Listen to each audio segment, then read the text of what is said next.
আসসালামু আলাইকুম deer viewer, আমি কৃষিবিদ Rafiqul Islam, business development manager Bayer crop science limited.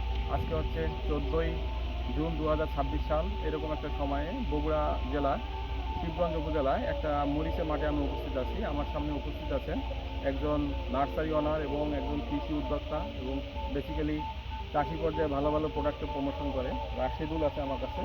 তা আমি একটু রাশিদুলের কাছে যাবো। রাশিদুল, আপনার পরিচয়? আমি মোহাম্মদ রাশিদুল ইসলাম। আমার বাড়ি মোকামতলা ইউনিয়ন, শিবগঞ্জ থানা, জেলা বগুড়া।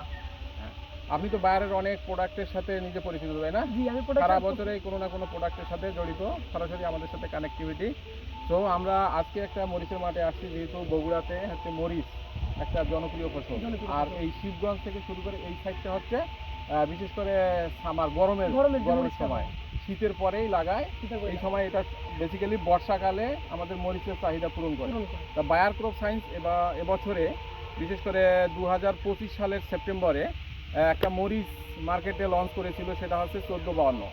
এবং আমরা বলেছিলাম যে এই মরিচটা হচ্ছে সারা বছরের চাষ উপযোগী, যদিও এই মরিচটার উপযুক্ত টাইমিং হচ্ছে জুলাই থেকে অক্টোবর, এবং শীত যাওয়ার পরেই বিশেষ করে ডিসেম্বরের পর থেকে আবার চারা দিয়ে লাগানো শুরু করে। ঠিক সেই ধরনের একটা মাঠ। আজকে যে মাঠটায় দাঁড়িয়ে আছি, মাঠে ক্রোপেজ হচ্ছে 70 দিন।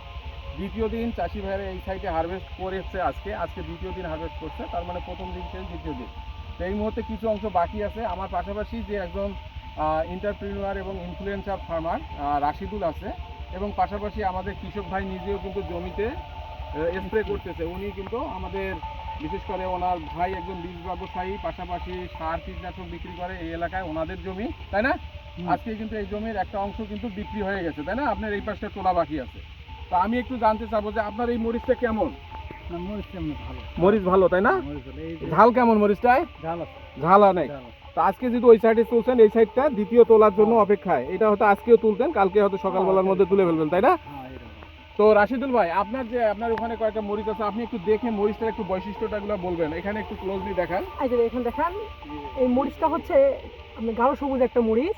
এই মরিচ হচ্ছে আপনি, এই যে আমি একটা মরিচ ভেঙে দেখাই, দেখেন এই মরিচ বীজের পরিমাণ খুব বেশি, একেবারে বীজ আর ভিতরে খুব শক্ত। এটা হলে কি ওজনটা খুব বেশি হয়, ওজনটা বেশি হয়। তাছাড়া এবং ঝালটা কেমন? ঝালটা তো আগে দিয়ে একটু দেখেন তো। আগে দিয়ে বলতেছে আমার হাতটা মুখে দিছি, আমার হাত অনেকক্ষণ জ্বালা করতেছে। প্রচন্ড ঝাল, তাই না? অনেক ঝাল। এবং এখানে উনি মালচিং করে করছে। আর এই সময় তো দেখা যাচ্ছে যে প্রচুর গরমের মধ্যে থ্রিপস পোকার আক্রমণ থাকে, তারপরে তাপমাত্রাজনিত ভাইরাস। কিন্তু এখানে দেখা যাচ্ছে অন্য জাতগুলোও আছে, সেক্ষেত্রে এটা মালচিং করেছে। এই জন্য দেখবেন যে কোনো ধরনের এই ধরনের আসলে কোনো ডিজিজের খুব একটা আনায়। কারণ এই চাষি বা আমাদের এই নার্সারি ওনার এবং পাশাপাশি যে ভাই আছে, উনি প্রতি 4-5 দিন পর পরই কিন্তু স্প্রেগুলো করেন, তাই না? এই জন্য ক্রপের রেসটাও খুব ভালো।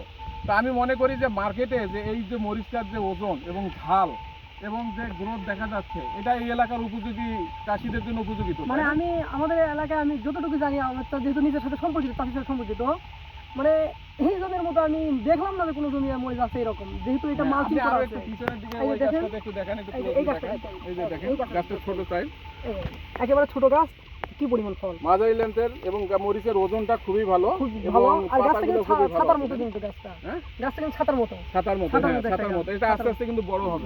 আপনার কাছে কি মনে হচ্ছে এই মরিচটা ভালো হবে তো না? চাষিরা যদি করে নিঃসন্দেহে ভালো হবে।